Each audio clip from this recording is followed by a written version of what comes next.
Morning, everyone. Excited to be back on the teacher's table today. If you are new, happy to see you. If you are somebody that's been at the teacher's table before, also happy to see you.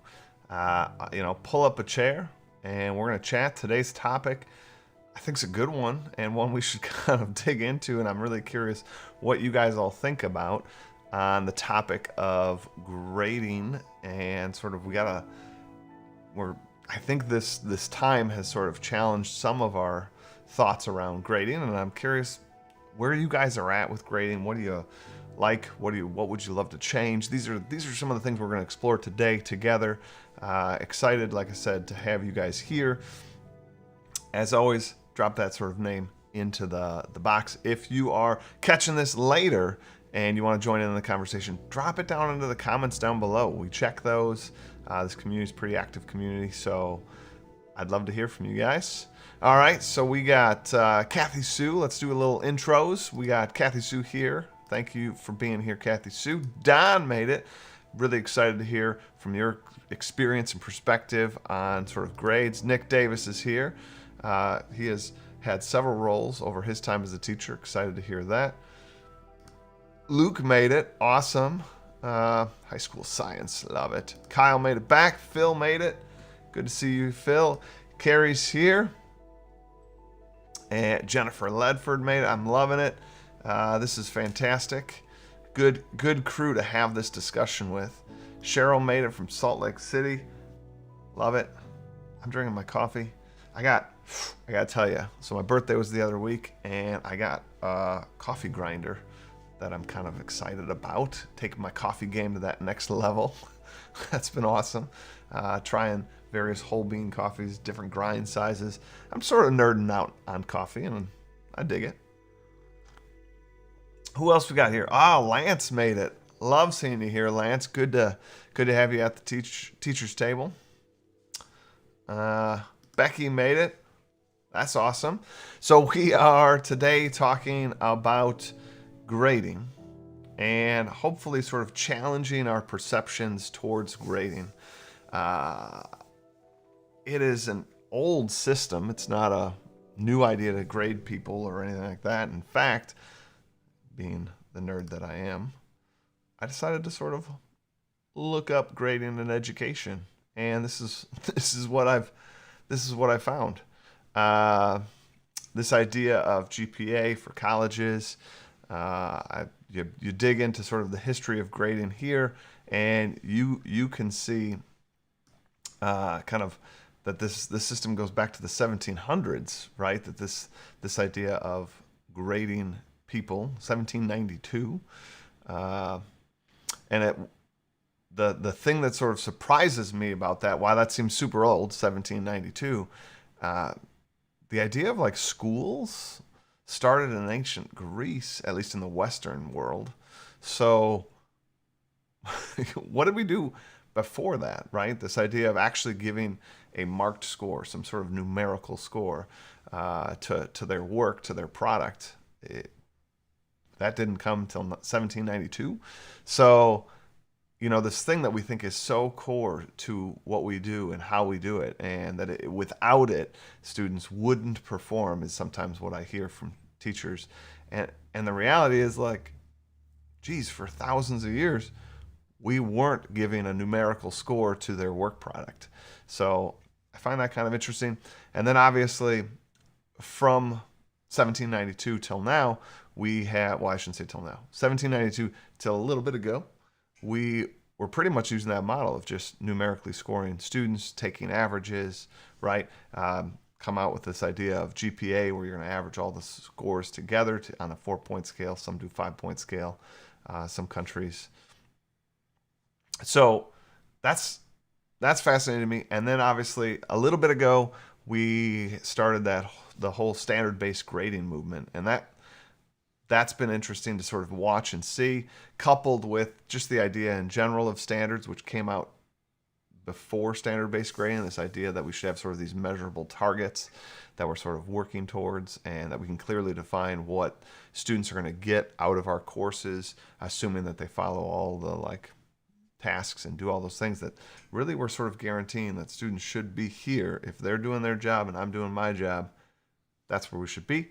It didn't take long, I think, after coming out with state standards, and well, Common Core came after, but you get this idea. These when we sort of wrote those standards, it was like a year later we were kind of like, well, why don't we just do standard-based grading, where we sort of attach the grades to those measurable, targeted standards. And there was quite a bit of pushback, and there was quite a bit of people that embraced it, and there was a lot of people scratching their heads in between. But I'm curious where you guys are at. So my sort of first question is, does your school use standard-based grading, or are you still the traditional model, or do you have some sort of hybrid in between? And while you guys answer that, I'm going to tell you my school. My school is currently in that like flux. We probably about 4 years ago, our principal allowed us to pilot really standard-based grading without there being an actual pilot program, which meant you could do it differently than I could do it. Some teachers were on a 5-point scale, some were on a 4-point scale, some gave half points, some didn't give half points, right? Some allowed redos, some didn't allow redos, some still had sort of a participation score in there, and some were strictly following the book. Some did exactly what Marzano told them to do. So it was kind of all over the place. But what we learned from doing that, and I have to say that while that sounds horrible and probably not the best way to do something, it did allow a lot of data to be gathered and a lot of opinions to be formed around standard-based grading, which I think was helpful to the stage we're in now. Our school is trying to figure out how we want to like move into best practices is kind of how we're phrasing it, because we're not certain exactly if we're going to roll into the full-fledged standard-based grading or not. But right now we're in this awkward middle where we're do whatever standard-based grading we want to do, but in the end we still have to sort of report out that in history you got an A-, which we all admit is not the perfect system. You know, either you're using standards or you're not, you know, or we need to at very least have a cleaner system. But all right, let's see what you guys sort of put down into the comments here. Let's see here. Here's about where it starts. Phil says they're using standard-based grading. So I'm curious, Phil, how that's going. And again, if you could throw the @Mr. Matera on it, it'll pop out at me. That'd be awesome. Adam Marino says, a passion for learning is innate. Unfortunately, grades crush so many students' desire to authentically learn. Cheers. Cheers, buddy. I'm with you all the way. I wish we could kind of back away from that and maybe even explore, as I was saying as a history teacher, what were we doing before 1792? Because from what I gathered from a little bit of research this weekend, it seemed to be more of a mentor-mentee relationship, even with the types of schools we have today, where you're talking about having lots of kids in a room. It was still more about the relationship and just moving the needle, so to speak. And we didn't necessarily have to always like measure and report out where that needle was. And if you think about it, maybe I'm going to go out too far on a limb here, but I think truly if we just did away with grades and still ran school exactly the same way, still gave, if you want, tests and quizzes and projects or whatever, I'd still argue kids are going to leave knowing math, knowing writing. They're going to still like take the sciences because they enjoy it. Some are going to take the arts because they enjoy it a little more. Some are going to learn that other language because they know there's utility to these things, right? Or some are going to be interested in history and want to understand how the world works, and right? So these things would still happen, I think, minus the grades. So from what I gathered before 1792, it was about that. It was just, hey, in these 12 years, we're going to move you along. We're going to work with you. We're going to figure out where you're at and move you, right? So I think that's kind of interesting. All right, let's jump back here. Kyle says they're using standard-based grading, but a large system, 0 to 100. I'd be interested to see how Corona will change this as we've gone to a 4-point feedback system in the last 10 weeks. This is what I was thinking about this entire sort of chat today, is I think Corona has challenged our perception of grading, because I know here in Wisconsin, I've talked to a lot of teachers from different districts, and some districts are handling it very differently. Some are doing it exactly the way they had always done it, but I think that's the smallest percentage. Some are doing kind of, all right, for this quarter or this semester, it's sort of pass-fail. Some have done it where it's actually the parents' option, parents and child, depending on how old they are, if they want to get graded, like traditional graded, or if they want to kind of go with a pass-fail. Some are literally just saying you can't go down, like whatever you had before this, you can't really go down, and this is just sort of bonus and extra. But all of those things really sort of call into question, like, what is the function of grades then? If some students are, if some districts are saying, like, we're just going to throw this time out, yet still give students content, and yet still students did the content and did the work, well, that sort of challenges our assertion. If we say we're going to move to some sort of pass-fail model, I think that gets a little closer to the pre-1792, right? Because now you really only have 2 grades. You have a very wide margin of like getting the content and not getting the content, and it puts it back on the student because sure, they could just pass, but they understand that skills are compound interest, right? Like if you just pass this class, you are setting yourself up for a more challenging next year. And like that's just going to compound and get more problematic as the years go. So, maybe it's a little more utilitarian to just sort of do pass-fail. And I think there'd still be students that would aspire towards greatness, right, to do their best. So something to think about. Let's see. Jennifer Ledford, 6th grade ELA teacher,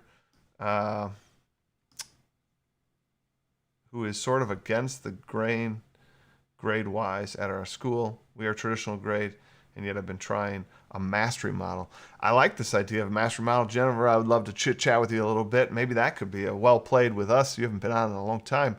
Love to have like a chat on mastery model grading with you and how that's working in your class. Let's see, what does Lance say? Lance says, we have standard-based grading in elementary for about 10 years. We are currently learning that we need to do an overhaul. That's fascinating, right? And totally okay. I think sometimes we in education put ourselves at such a high bar that it has to work perfectly. And I think this is something I find in my work with gamification. Some teachers never get started because they have too many like variables and they're not certain. And if it's not going to roll off perfectly, then we're not going to do it. But the reality is we learn so much by doing. And so what I love about the standard-based grading like situation, if you want to call it, or movement, is it is pushed us to look at our grading system.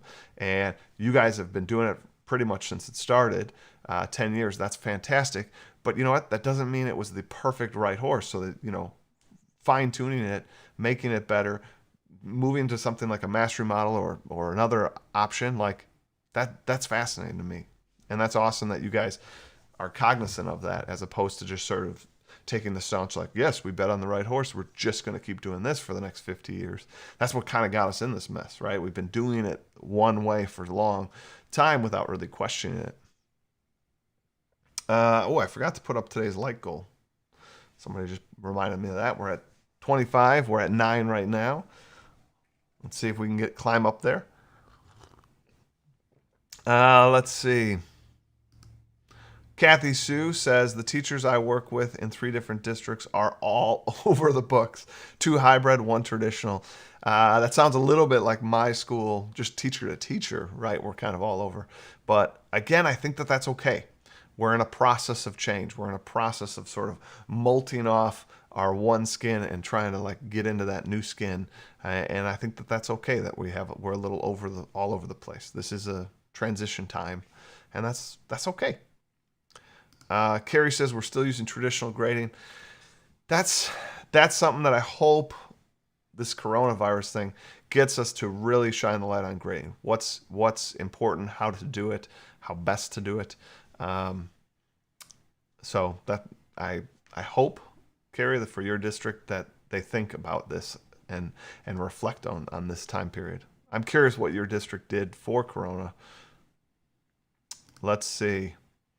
We are standard based for K2 and looking to expand 3.6, really looking at implementing it at all levels. There is now a focus on teaching to the standards, not just content. I think that's good, right? I mean, I think that's one of the things that Common Core or just your state standards and local standards and district standards helped us do, is sort of define what a kid learns. What I don't want to get like roasted here in the comments here, but I struggle with standard-based grading because I think many implementations, I don't want to say all implementations, but many of them, it becomes a little cold. It's like, granted, more clear. So instead of just saying you need to learn history and kind of adding up everything they've done and said you have an A minus, it becomes a little clearer that like they did these 25 things that resulted in them having this average. But it's uninspiring to me that I have just these like, I can do this, I can do that, I can do this, I can do that. And I also don't know if students internalize it as much in my experience when I have toyed with it over the last 5 years. I think your like grade grubbing students just see them as little hurdles, not necessarily something they need to internalize. So it's like, all right, this lesson, this unit, we're doing this hurdle, and I will just maximize things for this hurdle, but now that hurdle's behind me, donezo. And I guess what I'm trying to say is I don't know if we're really looking at the whole child as we really talk about standardization. I think there are many things that have come from standard-based grading, so again, I will always be thankful for that movement, but I don't know if I'm whole hog, like love it, we should just make everything standard-based grading. I'm nervous to look at your guys' comments where where that turn took us. Let's see. I agree, Rick Wormley is awesome. He does great work in this space, so definitely if you guys haven't checked him out, check him out. If you haven't signed up for Hive Summit, you can actually watch our interview together through the Hive Summit by going to hivesummit.org and check out. He was on the first year. Let's see what Becky says. Becky says, my school does standard-based grading, but for my K-8 STEAM lab, I have been given lots of flexibility. I have focused on 12 21st century skills and assisted more on the process and the product. Yes, Becky, that is what I'm all in on, right? This idea of that to me means you know your student, that you're really meeting the student, pushing them to be kind of the best holistic person that sometimes are the uncomfortable things to grade, right? Because it's hard to measure sometimes those 21st century skills because it's not the same as like being able to name so many capitals on a map or, getting so many math problems right. Like that's easy to add up and say they understand fractions because they got 80% or more on the fractions quiz. But, looking at somebody's like effort, just overall effort, looking at somebody's like creativity, that's something that like as a history teacher, that causes sometimes teachers to be like, well, I don't want to grade that, right? Because that's not measurable. But in the reality, like creativity in the workforce is one of the top like 5 skills looked for by employers right now. Yet like, it's hard to measure. So we're just as school not really going to like get students to do that. Like, oh, I think we're missing something there. So I love that you're sort of approaching it that way.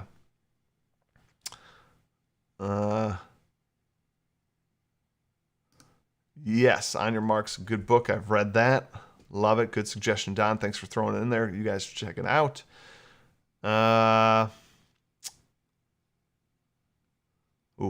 Here's one that's got Adam and me in it.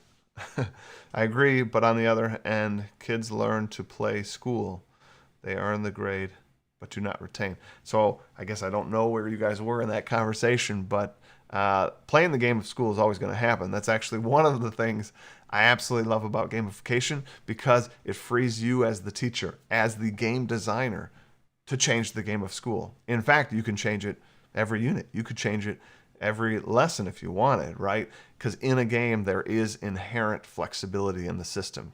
And kids understand that in a game, and they don't understand that in school. So if you can actually get them to sort of think about school a little bit with the game perspective, they can be open up to like more change within school, and then it's harder to play the game of school, right? Because they don't quite understand this unit system or this unit setup.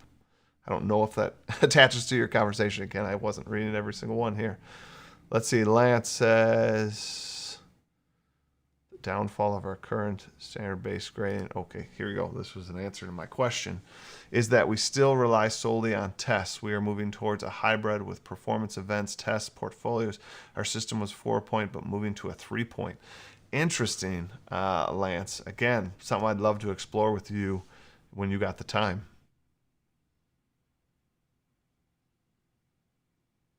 Don, totally agree. But I would also contend it's almost like standard-based grading, though, has almost reinforced that mindset of like, I'm going to make everybody, right? It's even in the name, standard-based grading, right? Like everyone is going to get the same content. If everyone does all my assignments and does the tests, right, they will all leave the same little worker robot as they came. As opposed to a humanistic or human-centered design, which is what I really try to sort of focus on. Thankfully, my school has sort of allowed that. I'm curious what's going to happen when we move forward, but really trying to move the needle on each kid. I teach 6th grade. I understand that I am a part of an entire system. My job isn't to make that kid perfect on the way out. My job is to sort of move that needle for that child where they're at and get them to explore new things, get them to be a little more confident when they go into the unknown, arm them with those sort of tools so that when they get into 7th grade, 8th grade, 12th grade, when they get into college, whatever, when they get into the workforce, they have some true life skills and understanding that they are empowered to sort of grow and develop, right? In the flexible needs that they have for their life in that moment.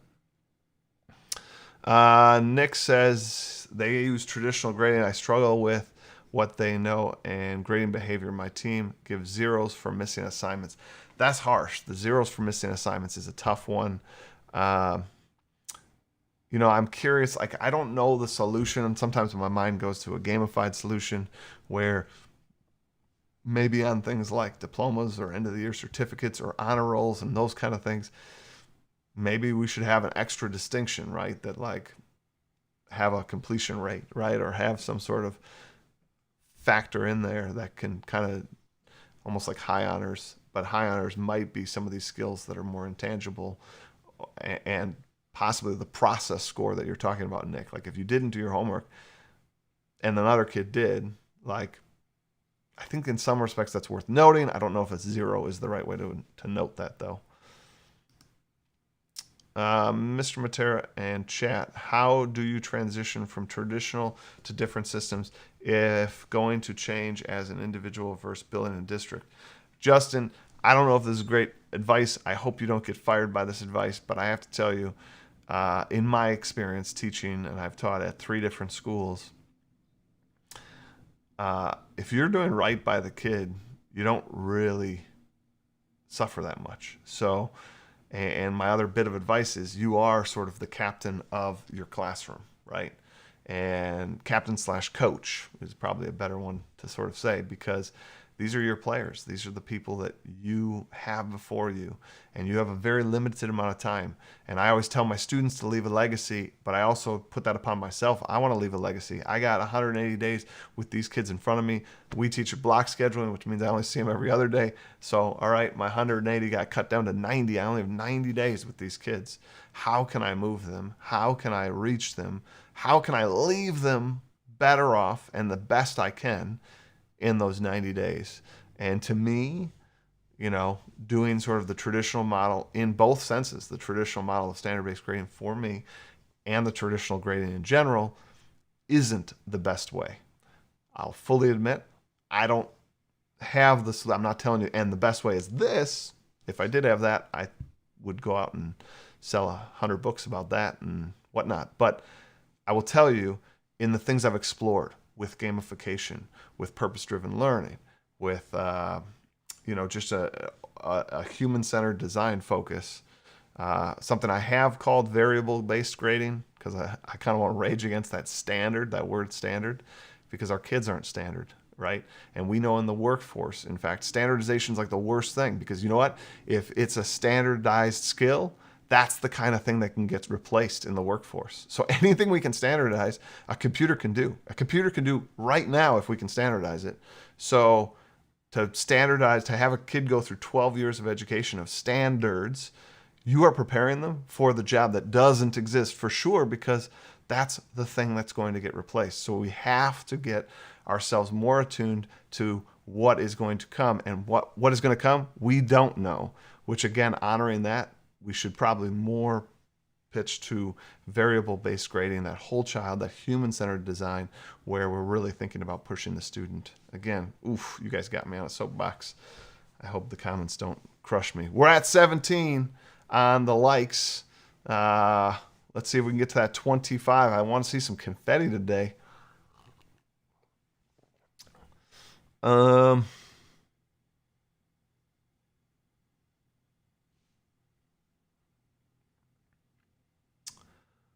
Whew, lots here.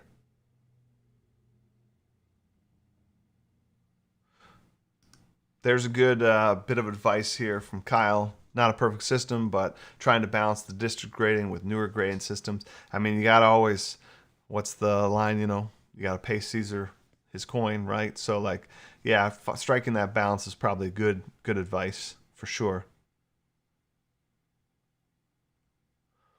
Don, that's so true, right? And that's where we're at. We're at a place of revolution and change within our schools for sure. We have been for probably the last 10 years. We probably still will be for the next 20 years. Like, this just happens to be when our career exists, in a time of great change in education. But I'm excited by that. I'm invigorated by that we get to help shape that next system, to shape that next piece. And part of that does come with the hard work of educating both students and parents that those weren't the best things for probably even our age, that probably weren't the best things for the world we live in, as well as moving forward, right? So I think that parent ed piece is huge. Yeah, so here's something, right? The largest struggle has been accountability of the students using standard-based grading. Anyone have ideas on that? Hopefully some people have helped you out, Phil. Standard-based grading is tough when you fully remove that sort of, I don't know, I'm just going to say effort, right? When you remove the effort piece, I contend I have a 9-year-old daughter. I actually have her parent-teacher conference tonight virtually, because that's how we do everything these days.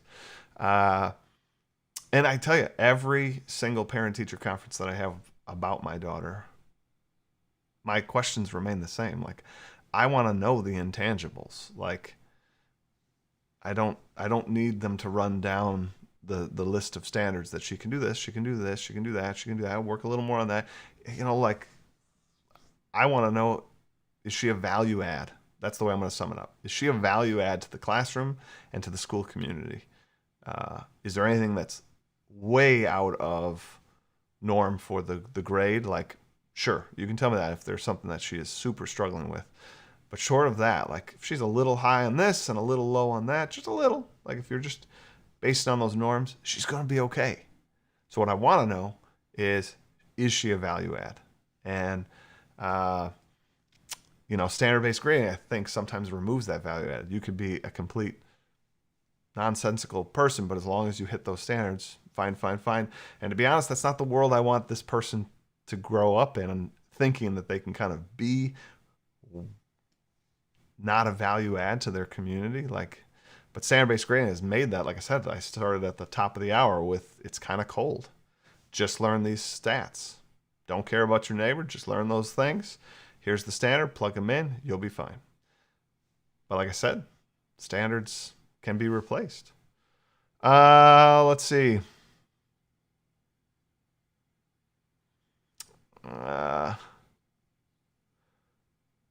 Don, kicking back on that. It doesn't have to be cold, though. It's true. I am taking one stance on it, but I guess I contend, is it not cold to you, or is it not cold to the student? Because, if there's one party that's never at the table when we discuss these kind of changes, it's the student. And as a teacher in the trenches, right there with the students, I got to tell you, when I have discussions with kids about it, they like some of the transparency. So, okay, I think the new model should have some transparency.